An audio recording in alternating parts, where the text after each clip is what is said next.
السلام علیکم ورحمۃ اللہ وبرکاتہ۔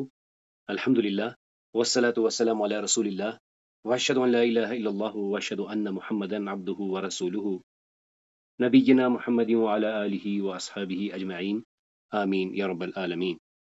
اللهم صل على محمد وعلى آل محمد كما صليت على إبراهيم وعلى آل إبراهيم إنك حميد مجيد اللهم بارك على محمد وعلى آل محمد كما باركت على إبراهيم وعلى آل إبراهيم إنك حميد مجيد۔ تو آج اللہ تعالیٰ کی توفیق سے ہم مفاعل خمسہ کے بارے میں جانیں گے، یعنی جو مفعول کا لفظ ہم استعمال کرتے تھے آج ہم اسے پورا ایکسپلور کریں گے۔ تو آئیے آگے جانے سے پہلے اپنے پچھلے درس کے مفردات کا اعادہ کرتے ہیں۔ عجوز الجماعة طريق جزاک اللہ۔ خفيف ثقيل شاب الأماكن جزاک اللہ۔ آئیے اس قصے کو ایک بار پھر سے سنتے ہیں۔ فی قریۃ صغیرۃ کان هناک فتى یدعى احمد كان يسير كل يوم إلى المسجد باكرا في الصباح ليصلي مع الجماعة وفي طريقته كان يرى جارة عجوزا تحمل ماء سكيلا فيساعدها بكل حب وإخلاص وذات يوم سأله صديقه لماذا تتعب نفسك كل يوم في الصباح والمساء فأجاب أحمد مبتسما في هذه الأوقات وفي هذه الأماكن يزيد الأجر والله ينظر إلى قلب العبد لا إلى تعب جسده فكان أحمد مثالا للشاب الذي يستغل الزمان والمكان في طاعة الله وخدمة الناس۔ اليوم سنتعلم، تو آج انشاءاللہ تعالی ہم کیا جانیں گے؟ یہ مفاعل خمسہ کیا ہے۔ اس کے لیے ہم ایک نیمونک یاد رکھ سکتے ہیں، بمتفل معه، یعنی مفعول بھی، مفعول مطلق، مفعول فی، مفعول لہو اور مفعول معه۔ اس پر ہم قرآن کریم کی کچھ آیات دیکھیں گے۔ آخر پر ہم ایک قصہ جانیں گے جس میں ہم دیکھیں گے کہ ایک چھوٹا محنتی اسٹوڈنٹ کیا کرتا ہے جو آخرکار ایک معلم، استاد بن جاتا ہے، یعنی جہد کی وجہ سے، ہارڈ ورک کی وجہ سے وہ معلم بن جاتا ہے۔ اللہ تعالیٰ کی توفیق سے ہم نے یہ جانا تھا کہ جو جملہ فعلیہ ہوتا ہے، جملہ فعلیہ میں فعل کے بعد سگنیفیکنٹ پارٹ ہوتا ہے فاعل۔ جب ہم فعل لازم کی بات کرتے ہیں اس کے بعد ہم نے رخ کیا تھا فعل متعدی کا۔ فعل متعدی ایسے افعال ہوتے ہیں جن میں بات کو پورا کرنے کے لیے ہمیں آبجیکٹ یعنی مفعول کی ضرورت بھی ہوتی ہے۔ تو لہٰذا اس صورت میں تین اجزاء ہوتے ہیں جملہ فعلیہ کے، یعنی فعل، فاعل اور مفعول۔ اس مفعول کو ہم عادتاً مفعول بھی کہتے تھے۔ تو آج انشاءاللہ تعالی ہم یہ سمجھیں گے کہ ہم اسے مفعول بھی کیوں کہتے تھے۔ اس کے بعد مزید جو انفارمیشن ہوتی ہے اسے ہم متعلق خبر، اسے ہم متعلق فعل کہتے ہیں۔ جیسے مثال کے طور پر یہاں دیکھ لیجئے، خلق اللہ السماوات والارض بالحق۔ خلق یہ فعل ہے، اللہ فاعل ہے، یعنی لفظ اللہ فاعل ہے، اور کسے بنایا؟ السماوات والارض۔ ہم نے یہ بات کی تھی کہ چاہے فاعل ہو یا مفعول ہو دونوں اسما ہوتے ہیں، تو لہٰذا یہ ظاہر بھی ہو سکتے ہیں یا ضمیر کی صورت میں آ سکتے ہیں۔ تو آئیے آج ہم سمجھتے ہیں کہ یہ مفاعل خمسہ کیا ہیں، یعنی جسے ہم مفعول کہتے ہیں۔ جنرلی جس مفعول کی بات ہم کرتے ہیں وہ ہوتا ہے مفعول بھی۔ مفعول بھی جس پر فعل واقع ہوتا ہے، یعنی جس پر کام کا اطلاق ہوتا ہے۔ ایک چھوٹی سی مثال جو ہم نے بہت بار سنی اور پڑھی ہوگی، نصر حامد یاسرن۔ تو یہ جو یاسرن ہے، یہ جو یاسر صاحب ہیں، ان کی مدد کی جا رہی ہے۔ تو مدد کرنے والا حامد، جس پر کہ اس کام کا اثر ہوا وہ کون تھا؟ وہ تھا یاسر۔ تو اسی کو ہم کیا کہتے ہیں؟ مفعول بھی۔ اس کے بعد مفعول مطلق۔ یہ مفعول مطلق کیا ہوتا ہے؟ اس کا پہچاننے کا آسان طریقہ یہ ہے کہ اس کے جو الفاظ ہوتے ہیں، اس کی جو بناوٹ ہوتی ہے، وہ فعل کے بالکل پیرلل ہوتی ہے. یعنی اس کو ادا کرتے ہوئے ہمیں یوں محسوس ہوتا ہے کہ اس میں فعل مضمر ہے. اور یہ کیا کرتا ہے؟ یہ کیفیت بیان کرتا ہے، یہ تاکید بیان کرتا ہے، یا کبھی کبھی یہ تعداد بتانے کے لیے بھی لگتا ہے. مثالوں سے ہم ابھی سمجھنے کی اسے کوشش کریں گے. اس کے بعد ہے مفعول لہو. یہ وہ مفعول ہے جس میں کہ سبب یعنی ریزن یعنی وائی آپ کو ملتا ہے، کسی کام کا وائی اس مفعول کے ذریعے مینشن کیا جاتا ہے. اس کے بعد ہے مفعول فیہ. اسے ہم ظرف بھی کہتے ہیں. یعنی مفعول فیہ، فی ہوتا ہے میں، مفعول فیہ مفعول اس میں، یہ ہمیں ظرف کی طرح فعل کے واقع ہونے کی جگہ یا وقت کو ظاہر کراتا ہے. آخر پر ہے مفعول معہ، جس میں کہ معیت ہوتی ہے. اس کے ساتھ ہمیں ایک واو بھی ملتا ہے جسے ہم واو معیت کہتے ہیں، اور اس کا ترجمہ ساتھ کیا جاتا ہے. تو آئیے اب ہم ان کو ایک ایک کر کے سمجھتے ہیں. سب سے پہلے جو بہت ہی کامن اور جو ایزیلی انڈرسٹوڈ مفعول ہے، جسے ہم کیا کہتے ہیں؟ مفعول بھی، یعنی جس پر کہ فعل واقع ہوتا ہے. مثال کے طور پر سورۃ الاسراء کی آیت 31 میں دیکھیں، وَلَا تَقْتُلُوا أَوْلَادَكُمْ خَشْيَةَ إِمْلَاقٍ. اور تم نہ قتل کرو، کسے؟ اولادکم، تمہارے اولاد کو، اور تم اپنی اولاد کو نہ قتل کرو، خشیت املاق، ناداری کے اندیشے سے. سورۃ البقرہ کی آیت 22 میں دیکھیں، بلکہ اسی اسلوب کے ساتھ یہ 3 مرتبہ آیا ہے. وَأَنزَلَ مِنَ السَّمَاءِ مَاءً، اور اس نے اتارا من السماء آسمان سے، ماء، کیا اتارا؟ پانی. سورۃ اللیل کی آیت نمبر 3 میں دیکھیں، وَمَا خَلَقَ الذَّكَرَ وَالْأُنثَى. اور یہ جو سورے کا اسلوب ہے، یہاں پر یہ جو واو ہے یہ قسمیہ ہے، کیونکہ پیچھے سے یہ سلسلہ ہی ایسے چلا آ رہا ہے. تو یہاں پر کیا ہے؟ اور قسم ہے اس کی جس نے پیدا کیا نر کو اور مادہ کو. تو کسے پیدا کیا؟ مذکر اور مؤنث کو. سورۃ البقرہ کی آیت 50 میں دیکھیں، وَإِذْ فَرَقْنَا بِكُمُ الْبَحْرَ فَأَنْجَيْنَاكُمْ وَأَغْرَقْنَا آلَ فِرْعَوْنَ. اور یاد کرو جب ہم نے پھاڑ دیا تمہارے لیے دریا کو، سمندر کو. ہم نے پھاڑ دیا، کس سے پھاڑ دیا؟ سمندر کو. فَأَنْجَيْنَا، ہم نے نجات دی، کسے نجات دی؟ کم، تمہیں. وَأَغْرَقْنَا، اور ہم نے غرق کیا، کسے غرق کیا؟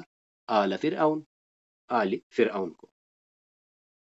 تو یہاں پر ہم نے دیکھا انجیناکم، یہ ضمیر متصلہ مفعول بھی کی صورت میں یہاں پر ہے. اب آئیے اب ہم بات کرتے ہیں مفعول مطلق کی. سب سے پہلے تو یہ جان لیجئے کہ یہ جو مفعول مطلق ہوتا ہے، اس کو پہچاننے کا کیا طریقہ ہے؟ یہ فعل کے ہی پیٹرن پر اسی کا ڈیریویٹو ہوتا ہے، اور یہ کیفیت، نوعیت، تاکید یا تعداد بیان کرنے کے لیے لگتا ہے. اور کبھی تو ہم اس کا ترجمہ ایکسکلوسیولی سے کرتے ہیں، یعنی خاص، بالکل، صرف، کیونکہ اس کا جو سٹرکچر ہوتا ہے وہ فعل سے ہی آتا ہے. مثال کے طور پر سورۃ الاسراء کی آیت 16 میں دیکھیں، فَدَمَّرْنَاهَا تَدْمِيرًا. پس دمرناها، ہم نے انہیں ہلاک کیا، تدمیرا، ہلاک کرنا، جیسے کہ ہلاک کیا جاتا ہے، یا پوری طرح ہلاک کیا. یا پھر یوں ترجمہ کریں گے کہ ہم نے انہیں نیست نابود کر کے رکھ دیا. اور جب ہم کانٹیکسٹ سے اس کا ترجمہ دیکھیں گے، یعنی ہم انہیں نیست نابود کر کے رکھ دیتے ہیں. فی الحال یہاں پہ ہم نے دیکھا دمرناها تدمیرا، ہم نے انہیں ہلاک کیا جیسے کہ ہلاک کیا جاتا ہے، یعنی انہیں ہم نے پوری طرح ہلاک کیا. سورۃ النساء کی آیت 164 میں دیکھیں، کلم اللہ موسیٰ تکلیما. کلم اللہ، اللہ نے کلام کیا موسیٰ علیہ السلام کے ساتھ، تکلیما، جیسے کلام کیا جاتا ہے، خوب کلام کیا، یعنی اللہ تعالیٰ نے واقعی موسیٰ علیہ السلام سے بات کی، تو کلم تکلیما۔ سورۃ الاحزاب کی آیت 33 میں دیکھیں، یطہرکم تطہیرا، تو یہاں دیکھ لیجئے طاہر تطہیر، اور تمہیں پاک صاف رکھے، تطہیرا، جیسے کہ پاک صاف رکھا جاتا ہے، یا تمہیں پاک صاف رکھے اچھی طرح، تمہیں پاک صاف رکھے خوب پاک صاف۔ سورۃ الفجر کی آیت 21 میں دیکھیں، دکت الارض دکن دکا،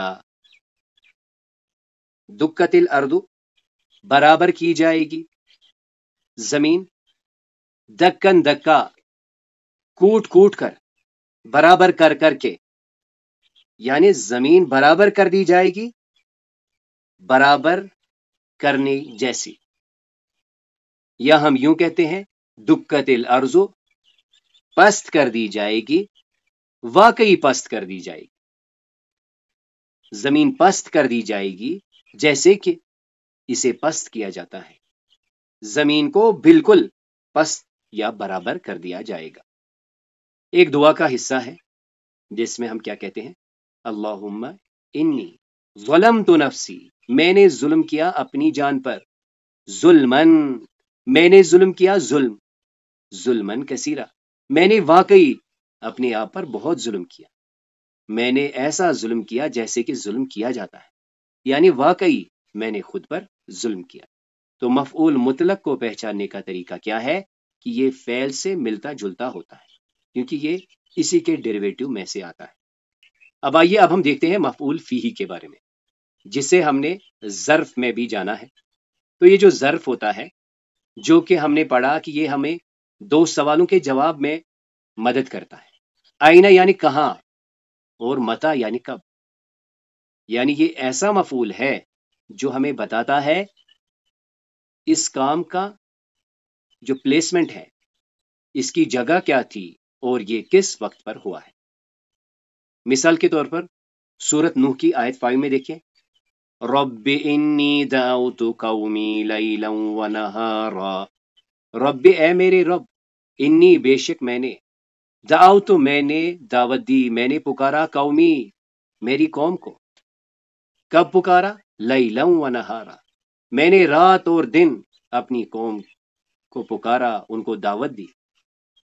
تو یہاں سے ایک اسلوب ہمیں یہ بھی سمجھ میں آتا ہے کہ ہمیں دعوت کے کام میں رکنا اور تھکنا نہیں چاہیے، یعنی یہ آیت ہمیں موٹیویٹ کرتی ہے کہ ہمیں بھی اپنے جو دعوتی کام ہے ان کو روکنا نہیں چاہیے، جہاں موقع ملے، جب موقع ملے، ہمیں اللہ کی بات آگے پہنچانی چاہیے۔ سورۃ یوسف کی آیت 16 میں دیکھیں، وَجَاءُوا أَبَاهُمْ عِشَاءً يَبْكُونَ، اور وہ لوٹے اباہم اپنے والد کی طرف، عشاءً رات گئے، یبکون روتے روتے، یعنی وہ روتے پیٹتے اپنے والد کی طرف رات کو لوٹے۔ سورۃ البقرہ کی آیت 144 میں دیکھیں، اسی اسلوب کے ساتھ یہ آیت ہمیں 3 مقامات پر ملتی ہے۔ فَوَلِّ وَجْهَكَ شَطْرَ الْمَسْجِدِ الْحَرَامِ، فَوَلِّ پس پھیر لیں، وجہ کا آپ اپنا چہرہ، آپ اپنا رخ، شطر المسجد الحرام، مسجد حرام کی جانب، یہ ظرف ہے، اور یہ شطر یعنی طرف، شطر المسجد الحرام۔ اس کے بعد ہم بات کرتے ہیں مفعول لہو کی، جس میں فعل کے واقع ہونے کا سبب، ریزن آ جاتا ہے کہ کیوں یہ کام ہوا، یعنی اگر ہم پوچھیں وائی، لما، کیوں، کیوں کا جواب جو مفعول ہمیں دے اسے مفعول لہو کہتے ہیں۔ سورۃ الاسراء کی آیت 31 میں دیکھیں، وَلَا تَقْتُلُوا أَوْلَادَكُمْ خَشْيَةَ إِمْلَاقٍ، وَلَا تَقْتُلُوا أَوْلَادَكُمْ، اور تم نہ قتل کرو اپنی اولاد کو، خشیۃ املاق، مفلسی کے ڈر سے، مفلسی کے اندیشے سے تم اپنی اولاد کو نہ قتل کرو۔ سورۃ البقرہ کی آیت 19 میں دیکھیں، یجعلون اصابعهم فی آذانہم،